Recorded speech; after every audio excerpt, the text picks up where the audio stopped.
Guys welcome back to അപ്പം അങ്ങനെ നല്ല മഴ ആയതുകൊണ്ട് വീട്ടിൽ നിന്ന് പുറത്തിറങ്ങാൻ മടിയായിരുന്നു. ടി സി വാങ്ങിക്കാൻ ഇന്ന് പോകണോ നാളെ പോകണോ എന്നൊക്കെ ഇങ്ങനെ ആലോചിച്ചുകൊണ്ടിരുന്നിരുന്ന് അവസാനം ഇന്നെങ്ങും പോകാമെന്ന് വിചാരിച്ചു. അതെ ഗൈസ്, ഇന്ന് നമ്മൾ കോളേജിൽ ടി സി വാങ്ങാൻ വന്നതാണ്. അപ്പോൾ ടി സി വാങ്ങാൻ ഞങ്ങളുടെ ക്ലാസ്സിൽ കുറച്ച് പേരൊക്കെ വന്നിട്ടുണ്ടായിരുന്നു. അപ്പോൾ ഞങ്ങൾ നേരത്തെ കൊടുത്തിരുന്നത് കൊണ്ട് ഇന്ന് നമ്മൾ പോയപ്പോഴേ കിട്ടി. പിന്നെ മറുവ വരാമെന്ന് പറഞ്ഞായിരുന്നു. മറുവ എന്നെ കാത്തിരുന്നിരുന്ന് കുറച്ച് വൈകിപ്പോയി. ഞാൻ പിന്നെ പഞ്ച്വാലിറ്റിയുള്ള കൂട്ടത്തിലായത് കൊണ്ട് നേരത്തെ അങ്ങ് വന്നു. അങ്ങനെ കുറച്ച് കഴിഞ്ഞിട്ട് അവളെ കണ്ടു. പിന്നെ ഞങ്ങൾ ചോറ് കഴിക്കാൻ പോകാം ഇങ്ങനെ നടന്നു.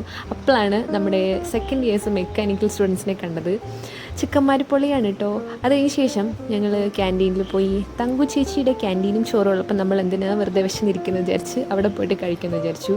അപ്പോൾ തങ്കു ചേച്ചിയുടെ കുറേ നേരം വർത്താനമൊക്കെ പറഞ്ഞിട്ട് ഞങ്ങൾ ചോറ് കഴിച്ചു. അങ്ങനെ ചോറെല്ലാം കഴിച്ച് കഴിഞ്ഞിട്ട് ഞങ്ങൾ വീട്ടിലോട്ട് നടക്കും. സാധാരണ കോളേജ് വിട്ടാലും ഞങ്ങൾ മെയിൻ ഗേറ്റിൽ കൂടെ പോകുന്ന കുറവാണ്, പുറകുവശത്തൂടെ തന്നെയാണ് പോകുന്നത്. അതുകൊണ്ട് ഇപ്പോൾ പതിവ് തെച്ചില്ല.